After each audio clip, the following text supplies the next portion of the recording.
Visita Pupo.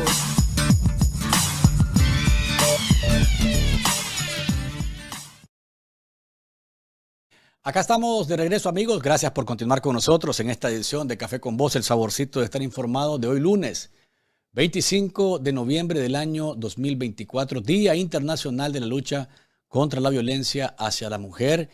Y me place a mí tener en esta edición, casualmente, a dos mujeres que han estado luchando inclaudicablemente por los derechos de las mujeres. Valga la redundancia, la doctora Elvira Cuadra, que es directora del Centro de Estudios Transdisciplinarios de Centroamérica, y también me acompaña mi colega Mildred Larguespada, que es, además de periodista, especialista en temas de comunicación digital.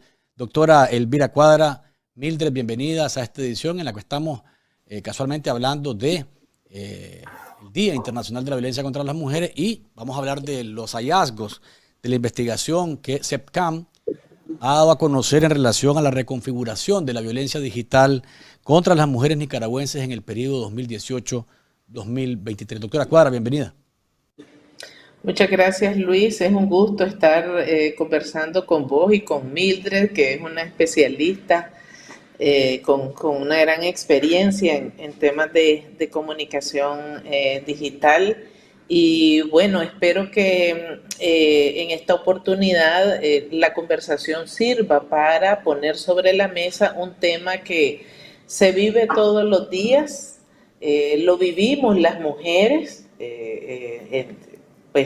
permanentemente, pero muy pocas veces se profundiza sobre cuáles son sus alcances, cómo nos afecta y qué estamos haciendo para protegernos. Así es. La idea es casualmente ponerlo delante de nuestro público y hablar de ello. Mildred, bienvenida. Qué gusto tenerte con nosotros. Hola, contentísima de estar conversando con ustedes y me interesa muchísimo que hayas abierto este espacio para hablar del tema de la violencia contra las mujeres y cómo solucionarla y cómo defenderlas, y a partir de la investigación que ha hecho CEPCAM. Gracias, Mildred. Doctora, ¿cómo ha cambiado la violencia hacia las mujeres desde las redes sociales y desde los espacios digitales? Porque de las calles, de las casas, ¿verdad?, donde hay violencia clara y comprobada, estamos hablando de que este año 76 mujeres han sido asesinadas entre enero y noviembre, y ese es un dato que indica que en relación al año pasado son 4 mujeres más que en el 2023, y entonces vemos que la violencia no se disminuye, por el contrario aumenta. Pero hablemos casualmente de esto que casi no está en el foco, la violencia digital contra las mujeres, y cómo desde el 2018 hasta el 2023 esto se ha reconfigurado, ha cambiado, se ha modificado. Cuéntenos. Efectivamente, la violencia digital es una realidad para las mujeres nicaragüenses y para las mujeres en todo el mundo, pues desde que el mundo digital se ha abierto con las nuevas tecnologías de la comunicación.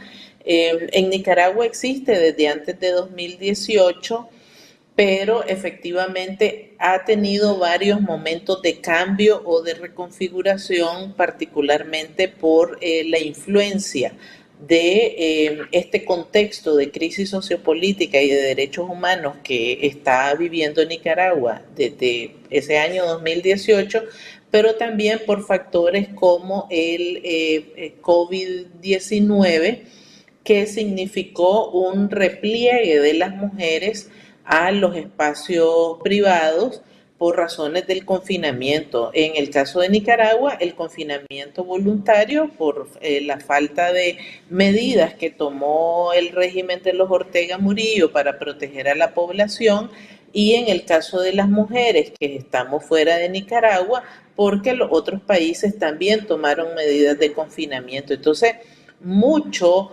de las relaciones laborales, de las relaciones económicas, personales, etcétera, comenzó a transcurrir desde la virtualidad.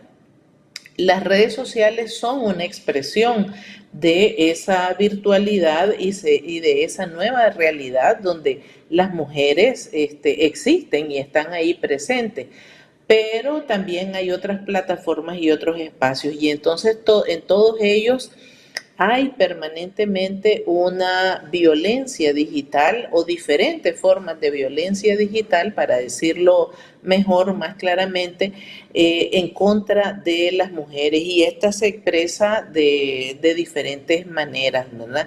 Eso es lo que perseguíamos revelar un poco con este estudio, con esta investigación, y efectivamente los hallazgos llaman a la reflexión sobre esta situación que enfrentamos en términos generales, pero que también tiene una expresión de violencia política digital, que está dirigida a grupos específicos de mujeres que son líderes, que tienen posiciones de liderazgo, que son activistas, ciberactivistas, que son defensoras de derechos, periodistas y comunicadoras, solo para mencionar algunos de los grupos.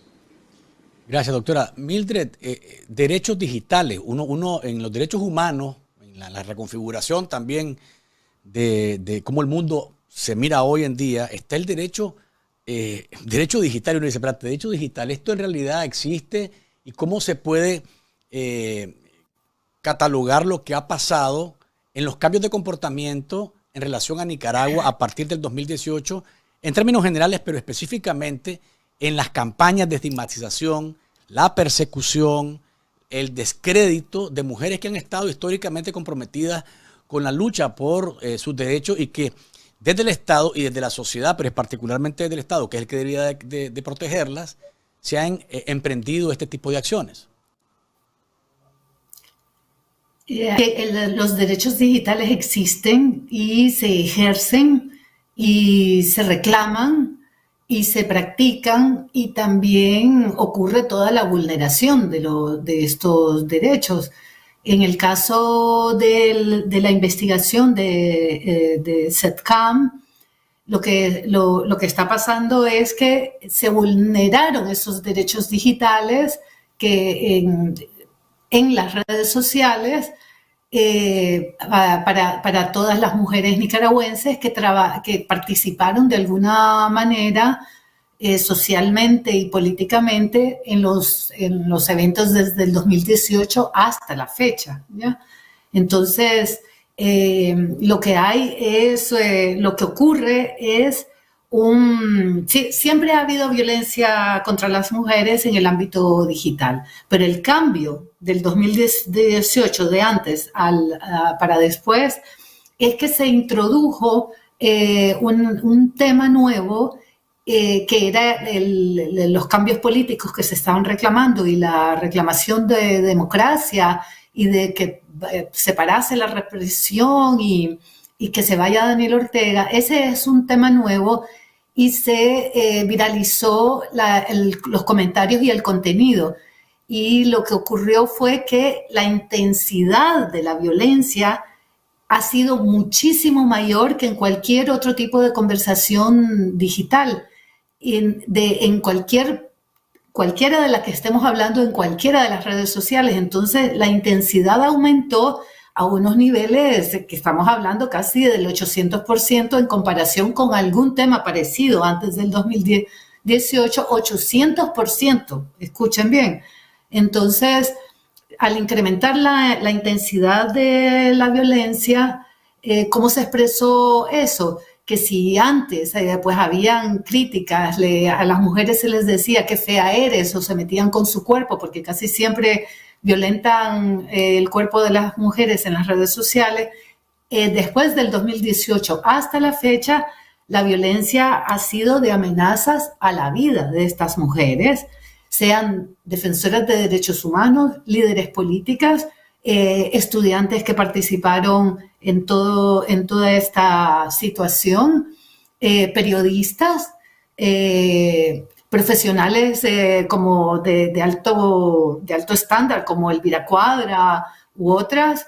Entonces, las amenazas a la vida y esa violencia tuvo otra característica, y es que la violencia digital en las redes sociales se trasladó hacia las fuerzas represoras, es decir, cuando un tema que está dentro de las redes sociales se traslada al mundo físico, y ese es, digamos, el panorama más dramático y más terrible que están viviendo las mujeres nicaragüenses actualmente. Gracias, Mildred. Doctora Cuadra, incluso en medio de este escenario hay leyes que criminalizan el derecho a la vida en las redes, el derecho a expresarte, el derecho a manifestarte, el derecho a opinar, el derecho a pensar, el derecho a darle me gusta a un pensamiento de alguien más. Es decir, estamos hablando de situaciones en donde la persecución en contra del libre pensamiento y particularmente el de las mujeres está en ley. En el totalitarismo del régimen de Daniel Ortega y Rosario Murillo está incluso a ese nivel. ¿Qué alcance tiene esto en relación a esa decisión de las mujeres de seguir actuando para defender sus derechos, para seguir denunciando al régimen que oprime las libertades y los derechos, y hacia dónde camina la mujer a la luz de esta opresión? Esto está en silencio, doctora. Creo que está en silencio. Sí, gracias.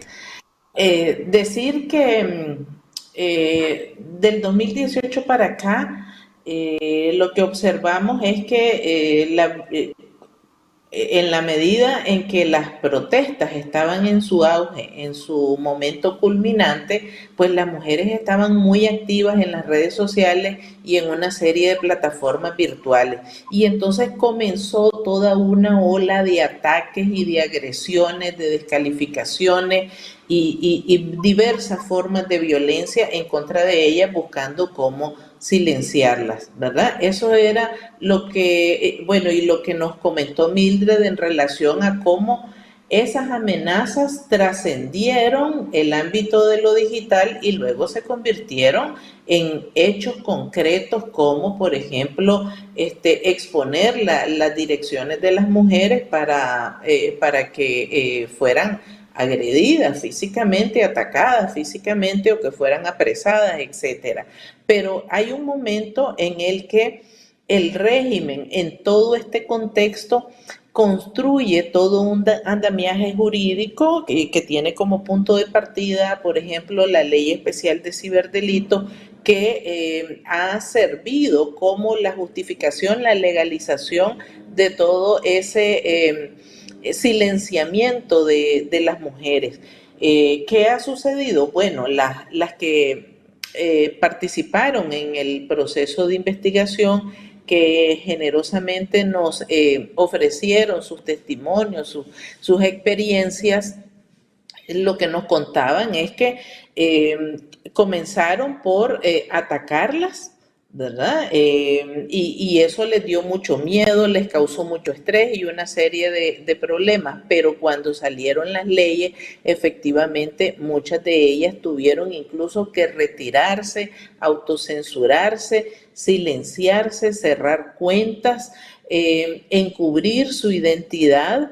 Las que todavía se atrevieron a permanecer en el mundo de lo digital para protegerse de toda esa legislación que violenta un derecho fundamental, que es el derecho a la libertad de expresión. Entonces, hay una consecuencia específica. Otro elemento es que más allá de lo individual está la dimensión colectiva y está asociado con toda esta operación de cancelación de las organizaciones de mujeres que trabajaban en favor de los derechos de las mujeres, que ofrecían información, que tenían plataformas digitales, que producían contenidos y los compartían en el mundo digital. Entonces eso también se ha silenciado y ha significado una mayor desprotección para las mujeres en general, pero para grupos específicos. Hablaba usted de testimonio, doctora Cuadra.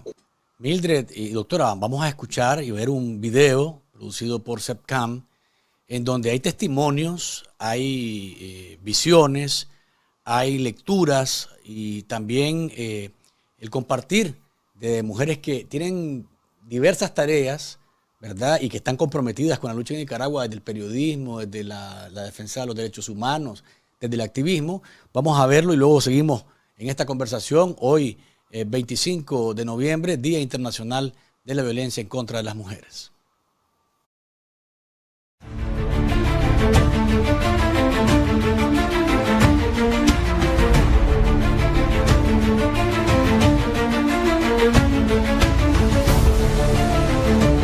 En el contexto de la crisis nicaragüense, la violencia y la persecución no tienen fronteras, trasladándose de las calles a las pantallas para acallar las voces de las mujeres que continúan en resistencia. Así lo confirma el estudio del Centro de Estudios Transdisciplinarios de Centroamérica sobre la violencia digital contra las mujeres en Nicaragua. Periodistas, activistas, defensoras de derechos humanos, feministas y mujeres en general son el blanco de esta violencia.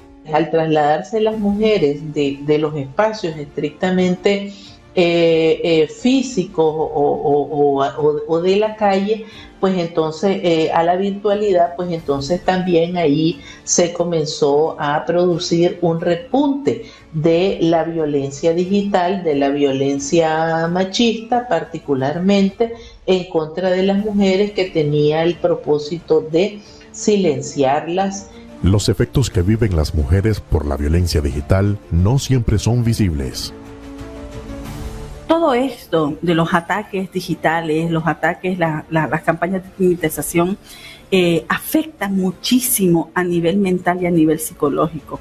Y te digo, muchísimas personas estamos en el exilio, incluso gente que está dentro de Nicaragua, porque hay muchas mujeres que no pueden salir de Nicaragua por múltiples razones y están prácticamente escondidas, autocensuradas. De que iba pues a aparecer muerta con esto de la violencia que se vive también en la costa Caribe. Nunca, la verdad, he pensado en desistir, en dejar de informar. En Nicaragua, la violencia digital ha incrementado por los discursos de odio del gobierno difundidos a través de las redes sociales. Son unos puchos, los traidores y cobardes, los judas que por 5 bollos, como dice el pueblo, entregaron el alma al diablo. Yo me pregunto, siempre lo digo, me pregunto cómo pueden verse en el espejo. Los vendepatrias que se suman a los vendepatrias de siempre.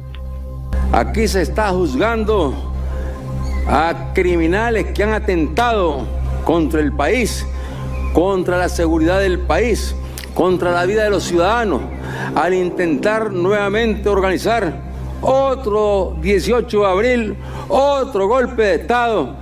La violencia digital la viven todas las mujeres nicaragüenses, pero hay una violencia específica dirigida contra periodistas, activistas, defensoras y feministas por su denuncia constante de violaciones a los derechos humanos, su vinculación con la oposición política o sus comentarios en las redes sociales en abierta oposición al régimen Ortega Murillo, señala el informe del CEDCAM.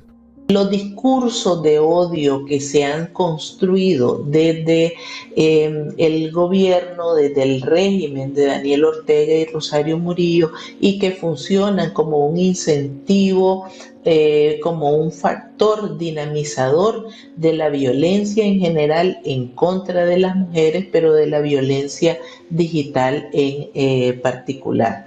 En el caso de las mujeres, enviar un mensaje ejemplar a toda la ciudadanía en Nicaragua diciendo: miren, esto que le pasó a esta le puede pasar a cualquiera de ustedes, a todas las demás. Los recursos utilizados por el Estado para vigilar y perseguir a las mujeres se han sofisticado. Incluyen la Ley Especial de Ciberdelitos, diferentes software e inteligencia artificial para acallar las voces críticas. Una sociedad que históricamente ha vivido y ejercido violencia y ahora se crea un mundo digital, es lógico, tristemente también, de que esa violencia se traslade a ese mundo. Ahora, esto se vuelve un poco más complejo también cuando venimos de países que vivimos en dictaduras, ¿no? Nicaragua es una de las dictaduras de Latinoamérica y en donde parte de las medidas represivas que esta ha tomado es adueñarse y reprimir la opinión pública, y eso se traslada también al mundo digital. Han habido ejemplos de personas que han caído presas únicamente por retuitear una opinión política.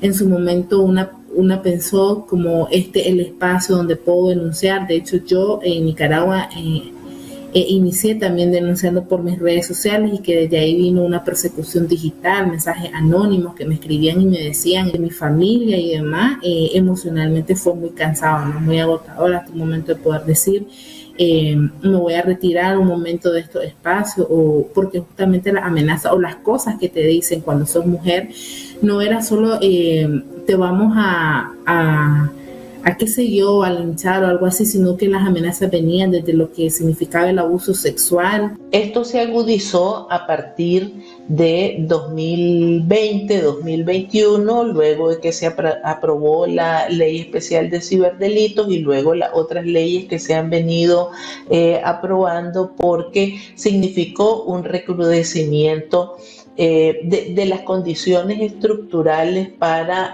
buscar cómo silenciar a las mujeres. Muchas entonces, en función de protegerse, tuvieron que cerrar sus cuentas. Para las mujeres nicaragüenses, denunciar e informar es resistir a la violencia digital. Frente a las amenazas y el asedio, sus voces demuestran que el silencio nunca ha sido una opción. Esto es realmente lo que desea y anhela el régimen Ortega Murillo, cada vez atacar a los medios de comunicación, despotricando, amenazando, atacando, asediando. Y creo yo de que estamos realizando labores muy dignas, de lo que nosotros podemos sentirnos bien orgullosos, porque la población nicaragüense necesita realmente seguirse informando. Yo soy periodista, yo soy defensora, y quedarme callada significaba darles la razón, y creo que de ahí es donde sale como esa fuerza que no solamente la tengo yo, la tenemos muchísimas personas que seguimos en esto. Y algo que seguiré haciendo, pues, porque, insisto, la libertad de opinión, la libertad de expresión es un derecho que tenemos que defender, pero que también tenemos que entender que tiene sus restricciones, ¿no?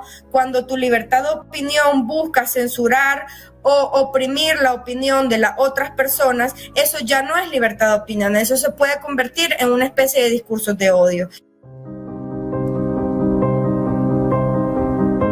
En el horizonte de los nicaragüenses surge un país diferente, un país reconstruido desde la justicia, donde la concordia sea posible y la violencia digital no tenga cabida, donde todas las voces importen y la libertad no conozca género. Lo que el régimen nos va a dejar va a ser una cantidad de prácticas instaladas, de comportamientos, de actitudes instaladas en las que los agresores se sienten con permiso de violentar a las mujeres, no solo en términos físicos, sino en términos de su libertad de expresión.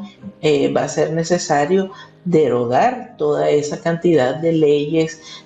Y luego pues está la tarea enorme, que también es histórica, de restablecimiento y ejercicio pleno de los derechos de las mujeres y de prevenir la violencia. Eso es un hecho. Tanto los tradicionalistas, los conservadores, los más liberales, los más progresistas, las feministas, las mujeres empresarias, todo tipo de manifestación de la sociedad se va a necesitar para la reconstrucción del país. Entonces, tomar en consideración, incorporar dentro de una agenda de los primeros pasos, de los primeros 100 días o como sea que le quieran llamar, incorporar, restablecer los derechos de las mujeres es un paso elemental para devolver la democracia al país. Nos vamos a encontrar con una Nicaragua destruida, que nos vamos a encontrar con mucha gente que nos hizo daño, pero que igual son nicaragüenses. La palabra reconciliación ha sido robada, ¿verdad? Y ha sido secuestrada por el régimen, pero sí tiene que haber un punto en donde tenemos que reconstruir y nos vamos a reencontrar con esa gente. Y yo creo firmemente en los procesos de paz, en los procesos de justicia universal, de transición, ¿verdad? De justicia transicional. La violencia no solo pasa por el tema de la persecución de Daniel Ortega y Rosario Murillo, sino que también las mujeres hemos tenido por años la persecución de que nos han nombrado las aborteras, las que quieren gobernar. No, se trata de pensarnos en un país donde podamos vivir libres de violencia y todas sin miedo, ¿no? Y no necesariamente solo las mujeres, sino que todo un país pueda vivir libre de cualquier tipo de violencia, y especialmente para nosotras la violencia basada en género. La resistencia de las mujeres no se detiene. Cada testimonio es un acto de valentía y una prueba del temple de las nicaragüenses. Desde su espacio, ellas defienden la libertad de expresión, demandan el ejercicio pleno de sus derechos, luchan por recuperar su voz y seguridad en el espacio digital, físico y público. Y así van construyendo el futuro en libertad.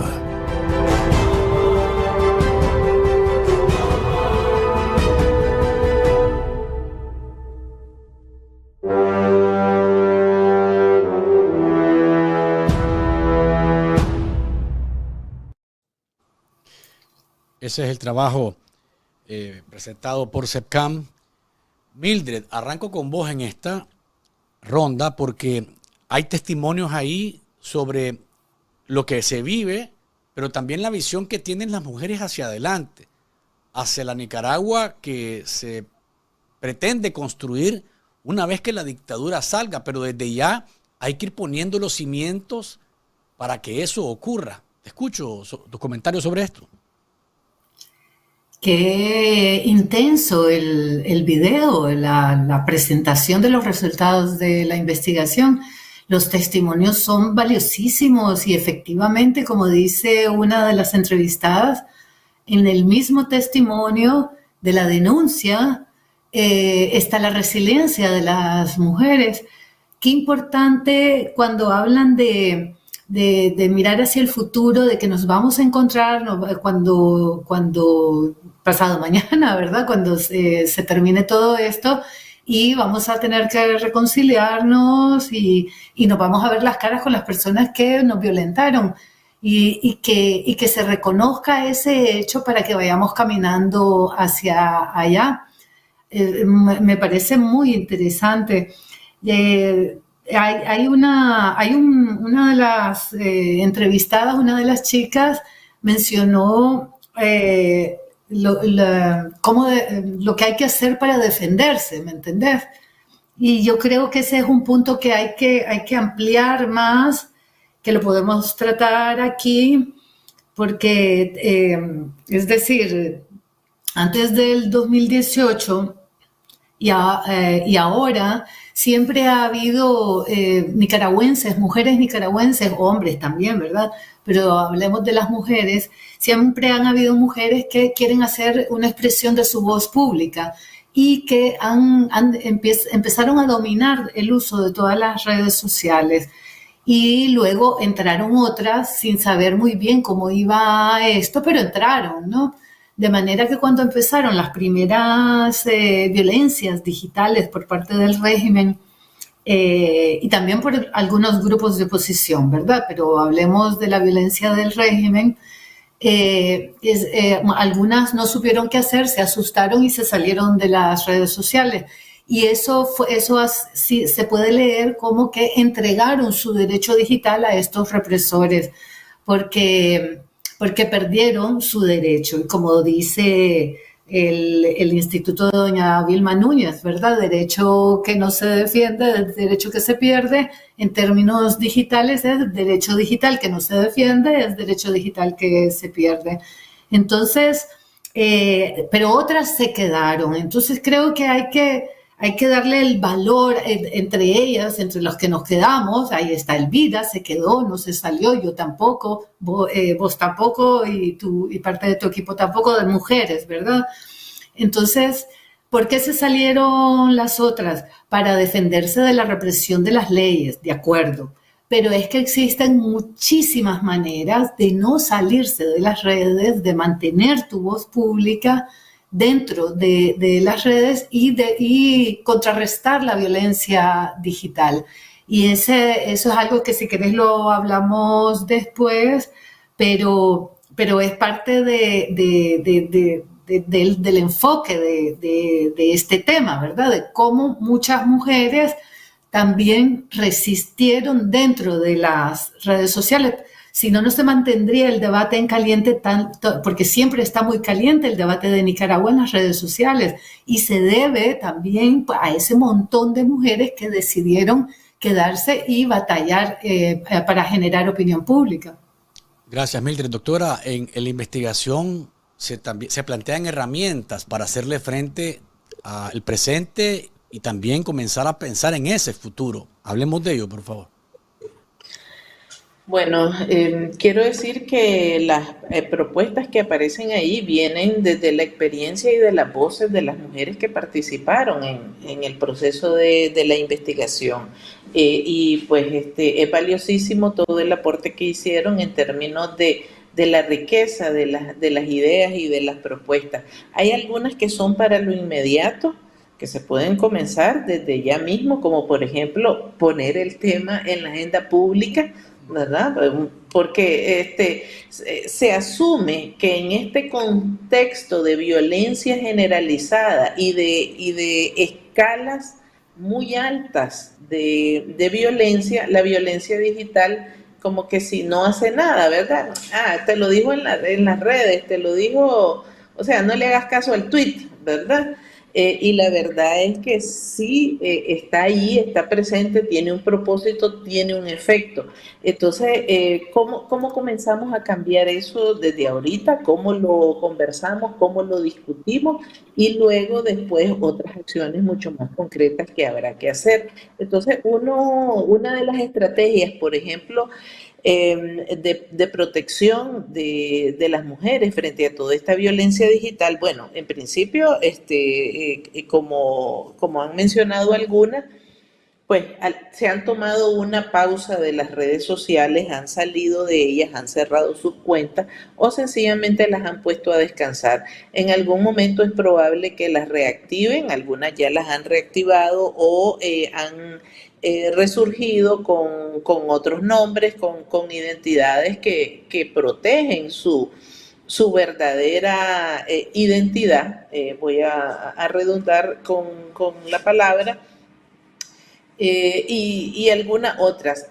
En otros casos se han construido o se han creado colectivos o grupos de mujeres ciberactivistas y desde allí se trabaja constantemente. La mayoría están conformados por mujeres jóvenes que manejan muy bien las tecnologías de la comunicación, del mundo digital, y entonces hacen todo un trabajo de información, de denuncia, de documentación, de memoria, etcétera, ¿verdad? Entonces esa es otra estrategia. Es algo que está en curso y que yo creo que hay que promover, que hay que seguir haciendo. Pues hay que hacer más investigación porque apenas es como tocar la superficie de todo eso que hay allí. Y pues hay que tratar de identificar o entrar más a fondo en las violencias digitales en contra de las mujeres en general, ¿verdad? Que ahí están, que no necesariamente o que aparentemente no tienen una connotación política,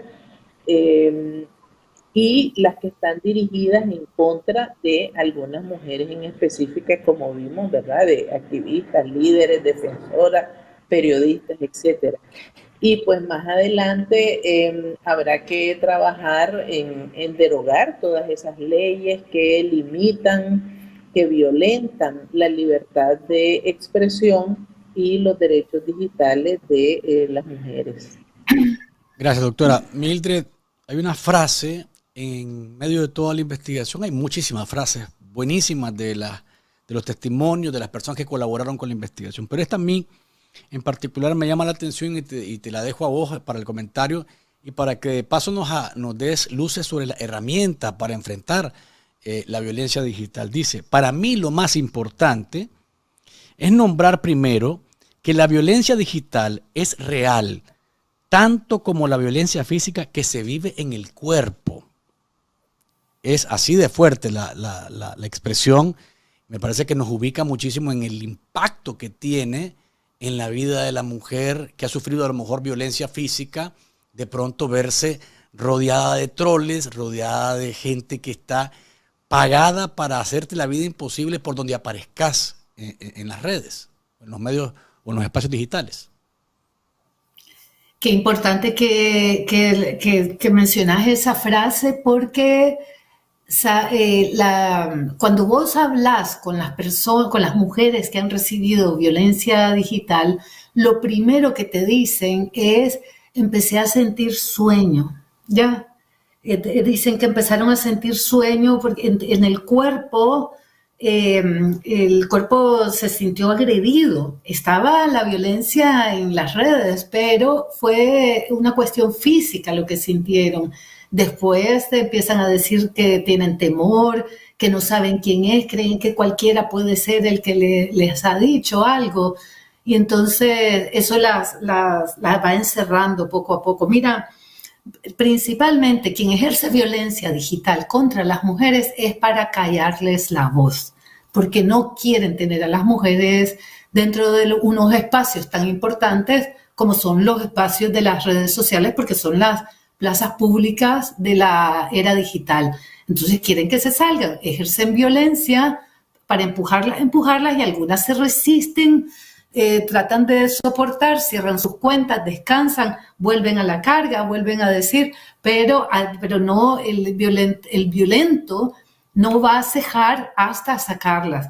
Entonces es una situación súper tensa, no es un escenario que debemos de dejar así, pasó por ahí, eso ocurrió en las redes sociales. Eso es mentira, porque además será trasladado al ámbito físico cuando, por ejemplo, el gobierno utiliza el contenido de redes sociales para echarte preso. Entonces eso no hay que dejarlo ahí, hay que darle muchísima importancia.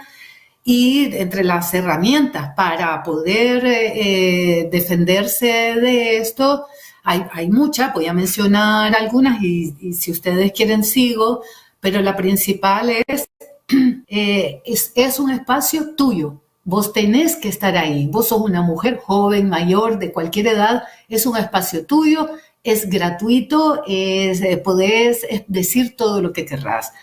Y tenés que aprender las reglas de cada red social porque tienen una cantidad de herramientas para defenderte en cualquier momento, ya sea que alguien te diga te ejerza acoso, por ejemplo, sobre tu contenido en Facebook o en TikTok o en Reddit o en Blue Sky, en Twitter. Entonces, cada red tiene reglas y vos inmediatamente tenés que activar esa regla y las empresas de las redes sociales te van a proteger porque eso realmente ocurre.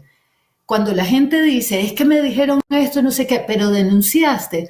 Sí, denuncié, pero ¿qué dijiste en la denuncia? Y hay unas líneas específicas donde vos podés denunciar sobre lo que te está ocurriendo. Otra de las herramientas es, si vos sos un colectivo de derechos humanos tan importante como estos colectivos que están participando en Nicaragua, que realmente son estas mujeres las que están defendiendo a todas las mujeres de Nicaragua, entonces una herramienta es, no te vayas sola a expresarte, vos tenés que ocupar una estrategia con 5 amigas o 5 de tus compañeras defensoras y vos decís, voy a lanzar un tweet y si aparecen los acosadores y los violentos, pues entonces entre las 5 te empiezan a hacer comentarios también dentro de del contenido que pusiste para que se vea que no está sola. Hay algunas mujeres a las que las dejan solas, sus propias organizaciones las dejan solas, sus propios partidos políticos, porque dicen, no, si eso está en las redes sociales, y tremenda violencia la que le están ejerciendo. Entonces, ese es otro asunto muy puntual, no irte sola, irte acompañada. Y si vas todo esto tiene que ver con el algoritmo. Hay una violencia que vos podés contrarrestar si sabes utilizar el algoritmo. Entonces, si vamos a utilizar el contenido de Twitter, por ejemplo, o en Blue Sky, ¿verdad? En Twitter es más fácil explicarlo. Entonces, si yo pongo un contenido y vienen los acosadores y los violentos a criticarme, entonces el algoritmo de Twitter dice que ese tweet está recibiendo interacción. Y entonces se lo empieza a presentar a todos los timelines de las otras personas que vos seguís. De manera que hay un montón de gente que te está mirando el tweet donde te están violentando y no hace nada. ¿Ya? Entonces, cuando llegan tus compañeras a alimentar tu tweet con comentarios, entonces el algoritmo lee que hay más gente comentando y entonces te empieza a defender. Y vos, con tu tweet, lo que puedes hacer es silenciar ese comentario. Y el algoritmo lee que si has silenciado el comentario es que no tenés nada que ver y no se lo vuelve a presentar al timeline del acosador. Ya, de alguna manera, el mismo algoritmo, utilizando las herramientas, va empujando al acosador y al violento para que se vaya. Bien, Mildred, gracias por estos tips que son muy importantes, valiosos, en medio de esta conversación que hemos tenido. Doctora Cuadra, para cerrar, ¿verdad? Porque el tiempo se nos ha agotado. Le dejo unos minutitos para que haga sus conclusiones y esperamos que lo que sigue, porque usted dice, esta es nada más la superficie de algo que es mucho más profundo, más grave, pues en adelante tengamos los espacios para seguirlo conversando, no solamente el 25 de noviembre, por el Día Internacional de la Violencia contra la Mujer, sino en cualquier momento, porque esto es todos los días, esto es todas las horas, y hay que hacerle frente como se debe. Doctora Cuadra. Sí, bueno, en principio agradecer el espacio de esta conversación, que nos haya acompañado Mildred y que hayamos tenido la oportunidad de presentar los hallazgos de este estudio de CEDCAM. Efectivamente es solo como la punta del iceberg. Hay mucho más que investigar y que poner sobre la mesa todavía, hay mucho que revelar. Y pues esperamos en CEDCAM continuar este esfuerzo, este trabajo de presentar análisis, de presentar estudios que muestren cómo estas formas de violencia en contra de las mujeres pues nos están afectando, tanto a las que están adentro como a las que estamos en distintos lugares fuera del país. Pero creo que una de las cosas más importantes que también nos interesa es resaltar esas estrategias de resistencia que hemos venido construyendo a lo largo del tiempo, tanto en términos individuales como colectivos. Creo que esa es una de las fortalezas más grandes y aparece claramente en los diferentes estudios que CEDCAM ha realizado sobre esta temática. Entonces, eso habla mucho de la capacidad de resiliencia, pero de la capacidad transformativa y del aporte que las mujeres hacemos a la sociedad nicaragüense. Entonces, creo que esto hay que considerarlo en serio en el presente, pero también de cara al futuro. Y bueno, me parece que hay todavía mucho por hacer, pero también hay un montón de mujeres que seguimos empeñadas en que nuestra voz no se silencie y que podamos contribuir todavía a el cambio de la situación en Nicaragua. Doctora Cuadra, Mildred, gracias por habernos acompañado en este espacio, ¿verdad? Y esperamos que sea una de tantas conversaciones que hay que tener presente a diario en los espacios que correspondan. Felicidades a CEPCAN, a las investigadoras también que han realizado un excelente trabajo. Y aquí estamos a la orden en Café con Vos para hablar de estos temas las veces que sea prudente, necesario, y eso que creo, como repito, es de todos los días. Un abrazo a ambas y cuídense. Gracias.